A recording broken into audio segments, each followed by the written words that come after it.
A radicalização é, além de cega, surda. A radicalização faz com que as pessoas não escutem o que as outras pessoas dizem e não enxerguem os fatos como eles são. E é por isso que fica mais fácil nós sermos enganados, perdendo o treino de como é importante manter a forma, não a forma física dos músculos nas academias, mas a forma no sentido de que o pensamento flui. Não dá para a gente ficar parado, não dá para deixar o pensamento esterilizado. Mais uma vez eu vi uma sessão, ontem e hoje, desta CPI, que está sendo razão de vergonha e desonra para o Senado Federal. Eu sempre digo que eu não entro aqui no assunto para defender pessoas.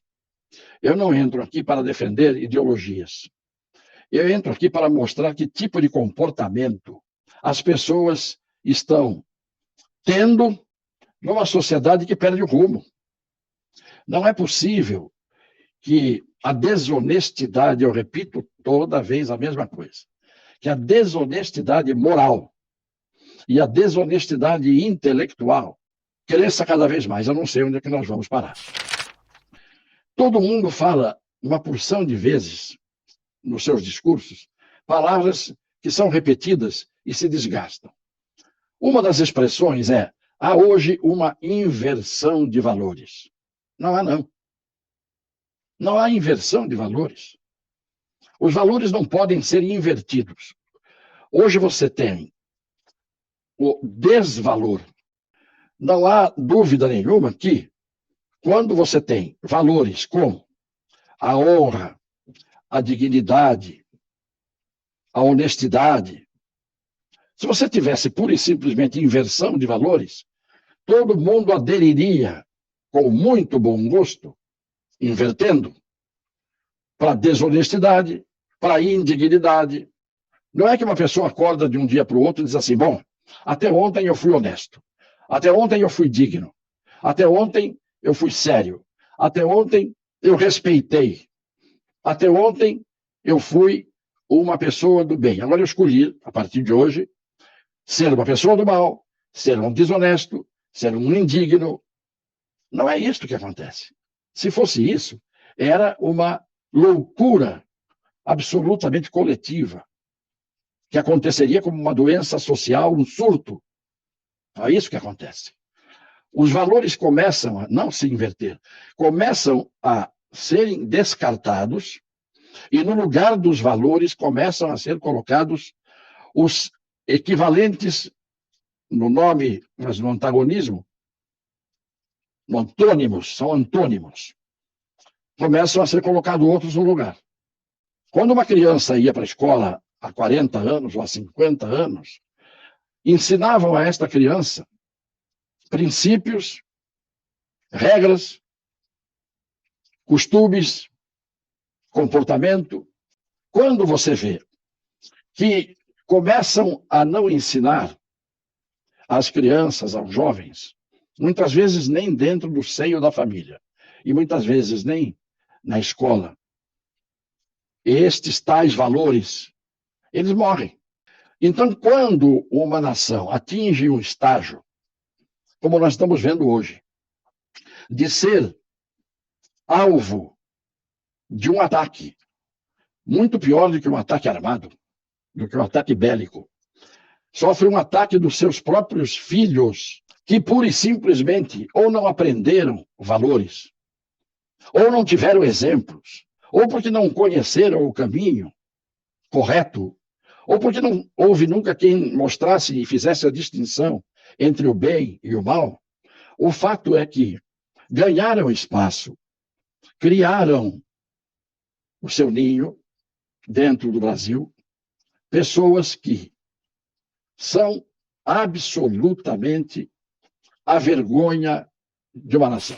Quando você vê o nível de baixeza, de indignidade, tem que fazer um esforço para dizer palavras mais educadas, mais duras. o nível de vileza. É uma ignomínia que está pairando por sobre os poderes que dirigem o Estado brasileiro. E do jeito que a coisa está indo, não vai haver jeito de frear isso com boas maneiras, não vai haver jeito de frear isso com boa vontade apenas ou com orações. Você pega hoje o que é o parlamento brasileiro. O nível dos diálogos. Hoje, você vê pessoas ocupando cargos importantes para dirigir os destinos de uma nação, fazendo o que há de mais reprovável por aquelas pessoas que ainda são capazes de, vendo aquilo, refletir e, tirando a camisa dos seus times ideológicos, dizer: isto não serve a nenhum de nós. E isto é uma desconstrução de um Estado, consequentemente, é uma degradação de uma nação e é a extinção de um povo. Porque esses momentos em que a decadência é grande, e a história mostrou sempre isso, as coisas acabaram em sangue, as coisas acabaram em luto, as coisas acabaram em miséria. Esta CPI, para quem assiste, dá náuseas, dá ânsia de vômito, ver figuras absolutamente desregradas, que não têm nenhum pudor, que não têm vergonha, que se expõem com um cinismo, com uma falta absoluta de educação, falta de civismo, falta de patriotismo, falta de conhecimento. O conhecimento é fundamental para o desenvolvimento das sociedades. A gente está vendo isso hoje. Aquilo é um retrato nítido de que tipo de representação tem o povo do Brasil nos poderes, principalmente no poder legislativo, e podemos estender isso ao poder judiciário. Querem impor ideias às pessoas que vão lá prestar depoimento, espezinham, são de um autoritarismo, de uma truculência, de que são símbolos notáveis o senhor Omar Aziz, que é uma das pessoas mais grossas que deve haver em qualquer parlamento do mundo nestes tempos atuais. Renan Calheiros, é uma desqualificação tal que nós não podemos ficar ofendendo e xingando, porque isto não resolve. Nós temos que mostrar, abrir os olhos para as pessoas, para que as pessoas enxerguem exatamente o que estes desqualificados são, na verdade. Então, esta vergonha que nós vemos hoje, esta roubalheira intelectual, este desrespeito com as pessoas, a truculência com que estes torturadores intelectuais estão agindo, deixam-me muito mais preocupado com o que pode acontecer com o Brasil do que se estivesse hoje o povo trocando tiros no meio da rua, uns contra os outros, por ideias, numa guerra civil. Que é o estágio máximo da intolerância, da radicalização, e é onde começa a demolição da sociedade e do Estado, consequentemente da nação, é quando se chega a uma guerra civil. Mas, tristemente, nós vimos que a história conta, mostra, revela, que muitas vezes chega-se ao fundo do poço. E chegando ao fundo do poço, há um poço sem fundo, no fundo do poço. E aí vai-se ao extremo, aos extremismos, à radicalização. Destrói-se não a ideia do outro, mas destrói-se o outro. E aí são dados os golpes. Então, quando você começa a ver pessoas não poderem emitir sua opinião, se você emite uma opinião, ou você é censurado, ou você é punido. Quando a Constituição diz que é livre a expressão, a liberdade de expressão está consagrada na Constituição. Quando você vê que a divergência não é uma divergência de pensamento e de ideias, mas é uma divergência fanática, ou interesseira, ou corrupta, ou corruptora, uma divergência que é um atalho sujo para se chegar de maneira suja ao poder. É isso que está acontecendo hoje no Brasil e há muita gente que não vê.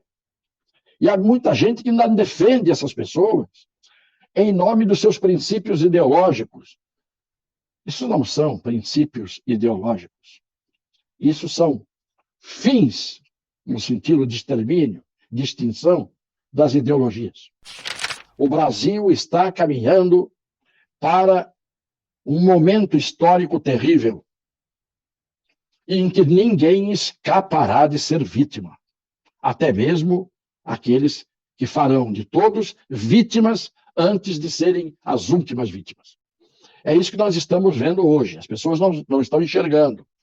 Ah, porque fulano é isso, ah, porque fulano é aquilo, ah, porque o presidente é de direita, ah, porque o ex-presidente é um herói. Isto não é inversão de valores. Isto é você negar fatos. Então nós vivemos em cima da mentira construída para que os mentirosos que a construíram atinjam seus objetivos. Daqui a pouco, a liberdade de opinião já não existirá. E já não existirá em seguida a liberdade de locomoção. E depois o destino de todos aqueles que aprenderam a pensar na vida, ou é ir para a cadeia, ou é ir para o paredão. É isso que está esperando os nossos filhos. É isso que está esperando os nossos netos. Quem vê o que é correto e não o que é, entre aspas, politicamente correto, que todos repetem para não ficar mal com aqueles ditadores do pensamento, dos tiranos do pensamento, nós vamos cair no tal poço que, quando chegarmos ao fundo dele, haverá ali um poço sem fundo. Se as pessoas não estão vendo, porque dizem, eu não vou perder tempo vendo essa baixaria, eu não vou perder tempo vendo essa porcaria, eu não vou perder meu tempo. Vai perder o tempo com o quê? Vai perder a vida, vai perder a liberdade. Mataram os valores, substituíram os valores pelo desvalor. E aí não há saída. Somos uma maioria minoritária. Nós não decidimos. Nós não mandamos nos nossos destinos. Quem manda nos nossos destinos são os Alexandres de Moraes, os Barrosos, são os Renan Calheiros. E eu só pergunto para aqueles que divergem do que eu estou dizendo por razões não racionais, mas por razões de uma ideologia teimosa. Você gostaria de ter em sua família, de ser seu amigo, de morar com você o vizinho, um Renan Calheiros, um Omar Aziz? Você gostaria de ter um Rodrigo Pacheco, esta coisa amorfa que preside o Senado? Um Alexandre de Moraes, um Barroso, que com uma caneta desusam a Constituição, com o pretexto de usá-la, fazem todas as injustiças que são do interesse deles. Você gostaria de ser amigo íntimo dessas pessoas? Fazer com que essas pessoas convivessem com a sua família? Com a sua mulher, com seu marido, com seus filhos, com seus entes queridos? Você chamaria algum deles para ser seu sócio numa empresa? Você aceitaria ter como conselheiro um desequilibrado fanático como um Randolfo Rodrigues? Para não falar de outras pessoas, esses são simbólicos, mas eles são hoje a minoria majoritária, enquanto que nós somos a maioria minoritária. Alguma coisa está errada nesta regra. Se quiserem, matemática, em que a minoria é maioria e em que a maioria não é nada.